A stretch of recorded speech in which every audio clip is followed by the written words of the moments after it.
Hey folks, welcome to Board Game Corner. I'm Mark. And I'm Roy. Thanks for being on the show, Roy. Awesome, yeah. All right, so we're taking a look at Ethnos. Awesome. Ethnos is a game from Cool Mini or Not that takes 45 to 60 minutes for players 14 and up, and it's 2 to 6 players. All right, well, let's try to take over the world. Who of you will become the next Lord of Ethnos? To do so, you must earn more glory than your rivals by controlling the kingdoms on the game board and recruiting the most allies.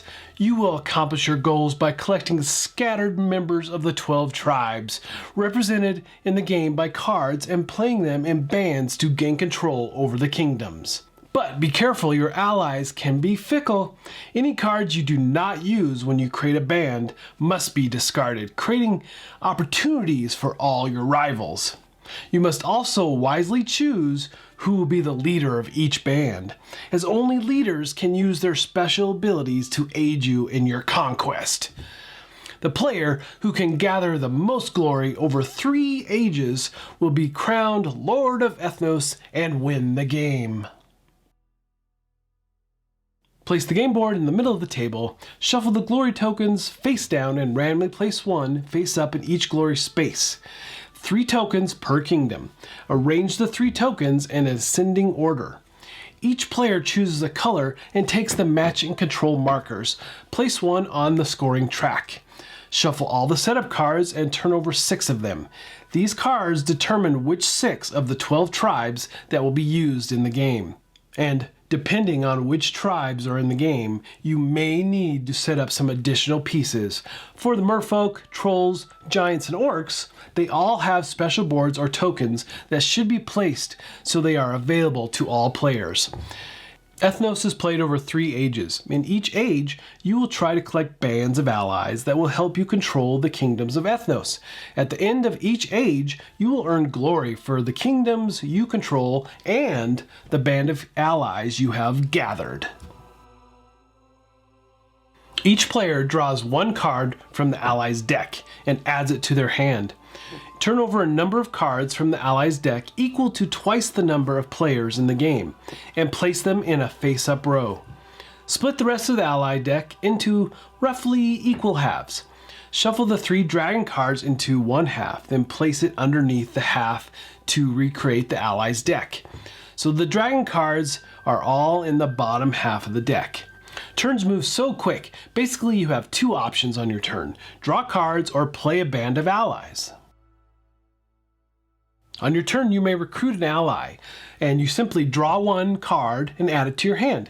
You can draw any of the face-up ally cards on the table, or you can draw the top card from the allies deck. If you draw one of the face-up cards, do not replace it with a new one from the deck. There's a hand limit. Well, of course there is. If you already have 10 ally cards in your hand, you cannot choose this action on your turn. You must play a band of allies or sets to the table in front of you. When you play bands in front of you, the rest of your hand will then go to the face-up pool for anyone to choose from. However, there are allies that have powers to help you curb this effect at times.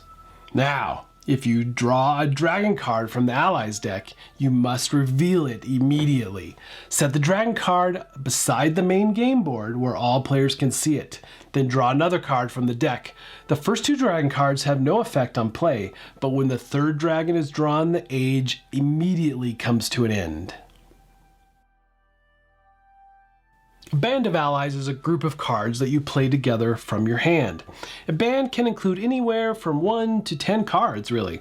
All the cards in a band must belong to the same tribe, though, meaning they have the same name and art, or the same kingdom, meaning they have the same color.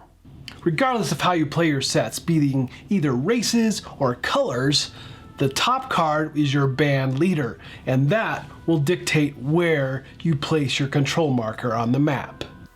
Just like Mark said, when you're placing down your warband on the table, the color of the leader of that warband determines the area that you'll be able to place a token out onto the board. You always have to have a warband of 1 higher than the current amount of tokens out there. So if you have none out there, you only need 1 unit or 1 card in your warband. But then if you already have a token in that area, you have to have at least 2 cards in your warband to be able to place another in that area. So you're trying to put out your different tokens in the different area to be able to gain control of them for the end of the round. You're trying to pay attention to where your opponents are gaining control of the areas so that way you can be 1 step ahead and always try to have more of your tokens in those specific areas. So it's all about trying to control the areas for the end of the round to get bonus points. Each of the races or tribes have very unique powers throughout the game. The tribes are made up of centaurs, dwarves, elves, giants, halflings, merfolks, minotaurs, orcs, skeletons, trolls, wingfolk, and wizard. Whew, what a long list. And there's even more on the way. There's a promo out there with fairies. Okay, so a couple examples of their powers. There's tons here to look at, but we'll look at a couple. If you choose a Minotaur to be the leader of a band of allies, you need 1 less card than normal to place your control marker in the matching kingdom. If you choose an elf to lead a band of allies, you may keep a number of cards in your hand equal to the number of cards in the band you just played, instead of discarding them face up to the table. If a wizard leads your band of allies, after you discard any other cards in your hand, you may draw a number of cards from the allies' deck equal to the number of cards in the band you just played. You cannot draw these cards from the face-up cards on the table, though. There are so many game-changing powers for each tribe. It really adds to the variety of the gameplay. Players continue taking turns recruiting allies and playing bands until the dreaded 3rd dragon is revealed. When the 3rd dragon is drawn, then the current age ends immediately. Now it's time to see who earns the glory from the 6 kingdoms. Go through all 6 kingdoms, scoring them independently. At the end of the first stage, the player with the most control markers in a kingdom earns glory equal to the value of the lowest glory token in that kingdom. Move your scoring marker up on the glory track. So, at the end of the 2nd and 3rd age, the player with the most control markers in a kingdom again earns glory equal to the value of the highest glory token in that kingdom. The player in 2nd earns glory equal to the middle token, and the 3rd place player earns glory from the lowest glory token in that kingdom. If there is a tie for the most control markers in a kingdom, the glory awards for the tied players are combined together and then divided equally between the players. Also, you will score your bands that are played in front of you. The manual and board have this handy reference guide on how to score these sets. After the 3rd age is complete, the player with the highest score wins. All right, what do we think of this one? You know, the fun factor on this game is super high. And what's so crazy is that at Kumli or Not Expo, where we're at, I was blown away because this game was at the bottom of my list to play. Yeah. I didn't know a whole lot about this game going into it, Right. but we both played this game several times during the convention. It's Right. pretty easy, quick to get into. One of the main things I love about this game is like how fast the actions are. When it's like, oh my goodness, this is crazy how quick it was coming back to my turn. Yep. Just like super quick. And it's like, it's my turn already? Yeah. And even from a 3-player game to a 6-player game, it's like that. There's very little downtime. And the accessibility, I think, in this game is super high. You can teach it in like 5 minutes. It's colors or races. Yeah, I definitely feel like it's got the whole set collection with Yep. trying to grab the stuff and how quick it is. It feels like a set collection area control, like Ticket to Ride fantasy game for me, because just how fast you're picking up the things and Absolutely. trying to throw stuff on the board and control the different areas. Yep. And I love all the different special abilities of all the different races. Yes, and the way that's what's really cool too, right? Is because there's 12, and you only play with 6 every game, and so what matches up there and what you get per game is vastly different, keeping the replayability super high.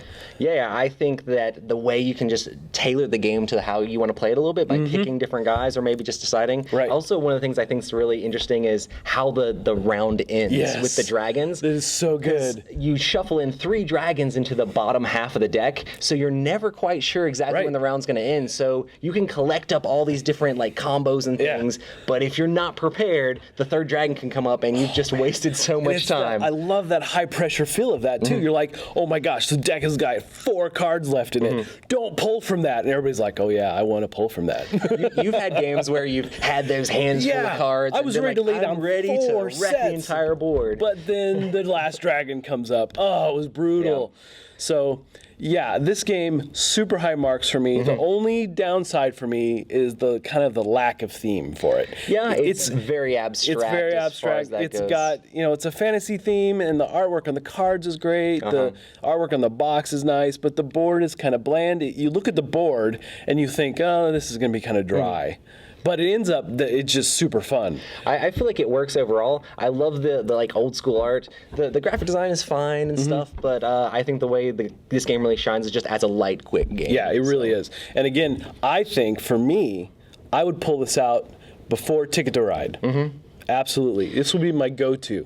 So Yeah. pretty excited about that. I love special abilities in games, and that's what really sells this for me. It's Right. just figuring out which different power you want to do, because you stack with the different colors and Right. you have different guys. And it's like, I have these guys that I can combo together, but which one do I want to be the leader on the top to be able to trigger Exactly. the ability? Do I want to save cards? Do I want to get extra strength here? Do I want to fly people around? Do I want to be able to play a second guy? There's lots of combos you can build, and it's for how simple it is, it's very interesting. Yeah, the combos are amazing. And then like you have extra things like the giant and the merfolks and how all those play into the game. It just really works well. So this game gets pretty high marks for me despite the lack of theme. Yeah. I'm giving a solid 3.0 out of 4 corners. Yep, I'm actually right there with you. I'm Nice. straight up three out of 4, and I think it's a good one, especially if you're looking for a light game. Yeah, So, absolutely. It's super accessible. You got to check this one out. Really, you got to.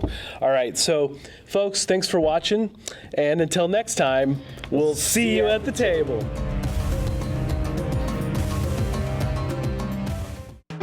Thanks so much for watching the Dice Tower videos. Find more great videos and reviews, as well as our top-rated audio podcast at Dicetower.com. You can also find other great shows at Dicetowernetwork.com.